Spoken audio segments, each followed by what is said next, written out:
What is up, everyone? Welcome back to the channel for part 3 of What If Padme Amidala Survived Revenge of the Sith. For anyone who has not seen the first 2 installments of this series, they will be linked in the description below, but for the rest of you, part 3 is here, so sit back, relax, and enjoy the video.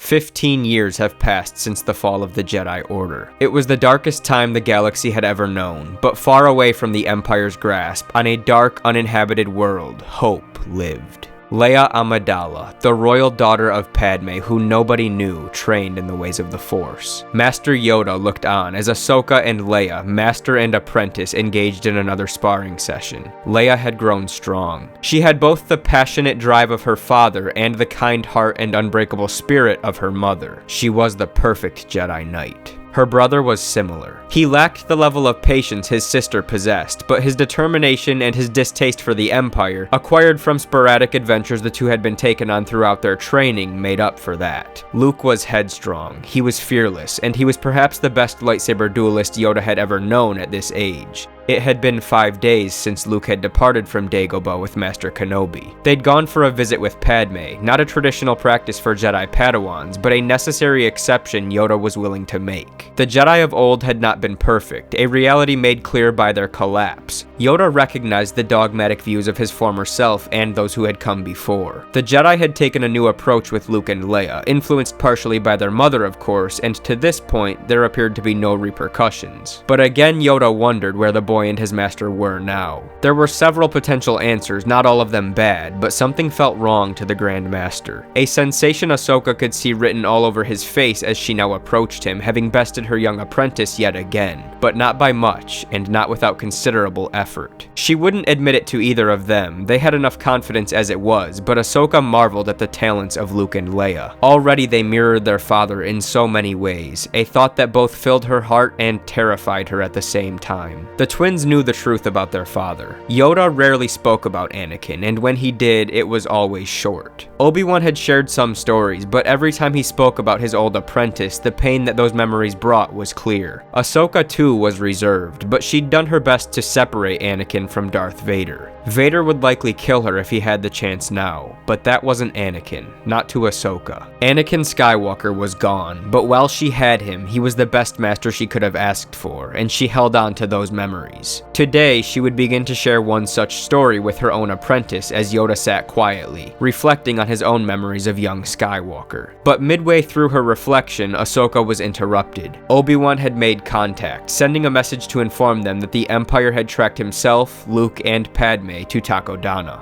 Ideally, they'd have drawn the Empire to an uninhabited world, but this planet did offer plenty of places to hide. It wasn't perfect by any means, but it was the only choice they'd had as the Empire tracked their stolen shuttle, which had inevitably ran out of fuel as the pursuit carried on. Looming over the forested world was Vader's Star Destroyer, and on the bridge of that ship, the Sith Lord stood, surveying the layout of the planet below before heading for his transport. Once on the ground, Vader paused, taking a moment to gather himself. He was a Sith Lord, he didn't get nervous, but Padme tormented him. She was in his head, she made him anxious in a way no one else could, and that lack of control over his own mind enraged him. Marching out of his shuttle, quickly igniting his lightsaber, Vader went straight for Kenobi. Padme's presence eluded him at the moment, but Obi-Wan's was strong, standing out like a beacon for Vader to follow, and follow he would. From far off in the distance, hidden deep in the forest, a young boy watched his father. Luke was a powerful Jedi, but Vader's reputation preceded him. His movements were robotic, each stride a perfect reflection of the last one. His presence was unsettling, like a wound in the Force, a black hole of hatred swallowing every speckle of light in its path. Padme had no such intuitions, just the memories of the man she'd once knew, and the pain of witnessing what he'd turned into. If he found them, she would not let Luke fight. She didn't know what Anakin would do if he knew the truth about his son, but she knew one thing. Luke was not ready for the challenge nor the burden of facing his father alone. But Obi-Wan was out there, their fate laid squarely in his hands, and Padme knew, for better or for worse, he would give his life to save them. Vader spoke as he approached his old master. There was so much anger, so much pain, such large wounds never allowed to heal. Anakin really was a monster. Up above, 3 new Star Destroyers appeared. Nobody else would recognize their significance, but one of those ships threw a massive wrench in Vader's plans. Palpatine glared out the window of his destroyer. His apprentice was down there, and Padme along with him. This would be the greatest challenge of Lord Vader's entire life. If he could prevail here, nothing would stop them. But Palpatine knew the dangers of this situation. His apprentice was fueled by a level of hatred none of his other pupils had ever achieved, and his power surpassed theirs as well. But throughout their reign, even after all he'd done in service of the dark side, that tiny flicker of light remained. Initially, it was kept alive by his foolish dream of bringing Padme back from the dead, but since the big reveal that she'd survived, that flicker had become more steady. It was still small, but not insignificant. Vader's actions here would decide the fate of everyone on the planet below, himself included. Palpatine would tolerate no such weaknesses from his apprentice. On the surface, 2 warriors clashed. Vader's strength was overwhelming, but Kenobi knew his opponent like a brother. They were locked in a stalemate, neither contender able to gain the upper hand. Vader threw his hand forward, forcing Kenobi back, and then he paused, and Obi-Wan did too. Behind them, a new presence appeared, one Vader did not recognize. Obi-Wan spoke to the newcomer, calling him by name, telling him to stay back. Luke.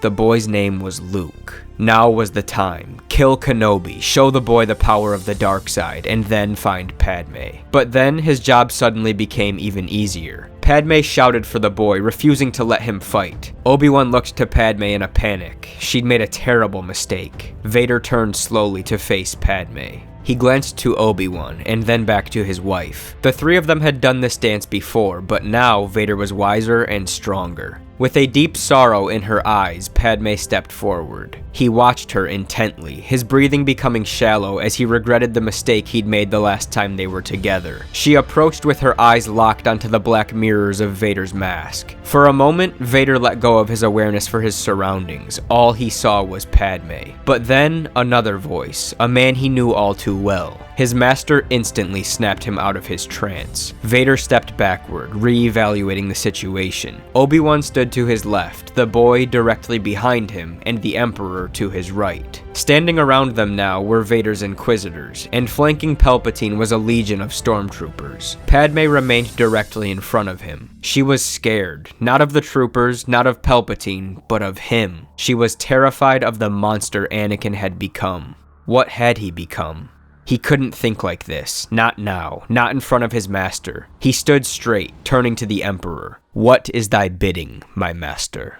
Palpatine stood still for a moment, studying his apprentice, and then he quickly raised his hand into the air. The boy suddenly began to choke as his feet left the ground. Vader didn't falter. He didn't move. But Obi-Wan did. The Jedi Master ran for Palpatine, who used his other hand to blast Kenobi with Force lightning. He dropped the boy, and then he gave the order. "Kill the Jedi, Lord Vader. Both of them." Now Vader hesitated, but only briefly. He had no choices here. His fear of his master's power was strong, and he knew Palpatine could not kill Padme. He walked to Kenobi, who lied defenseless on the ground, stopping as he reached him, and then standing his old master up with the Force. He paused, and just as he began to raise his blade into the air, 3 X-Wings soared overhead, shooting downward, aiming to create chaos on the ground. The rebellion had arrived, here against Padme's command, but they would not leave their leader out to dry. As Vader regained consciousness, he saw a flash of white blades streaking across the battlefield. Then, another figure with a blue lightsaber in hand caught his attention as she free fell from a ship high in the air. On the ground and in the sky, a full-on battle ensued. His master was nowhere to be found, nor was Padme. Vader rose to his feet, ignited his lightsaber, and began carving his way through the battlefield. He deflected blaster fire and threw rebel troopers aside as he searched for Padme. TIE fighters and X-Wings were in a dogfight. Stormtroopers and rebels fought for their lives, and out there, 40 meters away, 2 Jedi took on 4 Inquisitors, one of them his son, the other the mystery female with the blue blade. Then, something tingled at the top of his spine.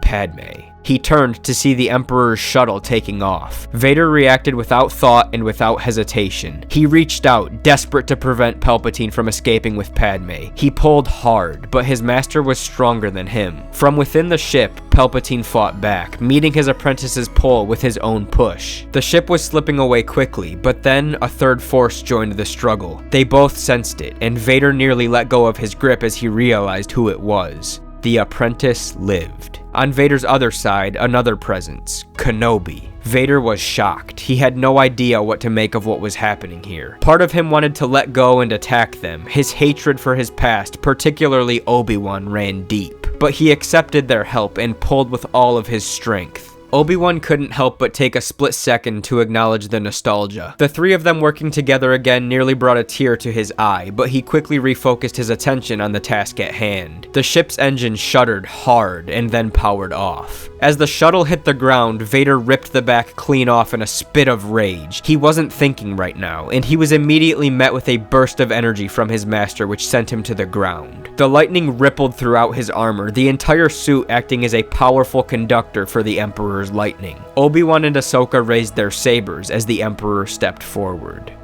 Okay guys, so originally I had planned to do the finale all in one video. I had it completely edited and ready to go, but I ran into some challenges with getting the video to successfully upload to YouTube and wasn't able to figure it out. So with that being said, it was a pretty long video anyways, so what I decided to do was break the finale into 2 parts instead. So this was part 3, and part 4 is pretty much ready to go, and it will pick up immediately from where this video left off, so expect to see that one very soon. Thank you all for watching, may the Force be with you, and I will catch you in the finale.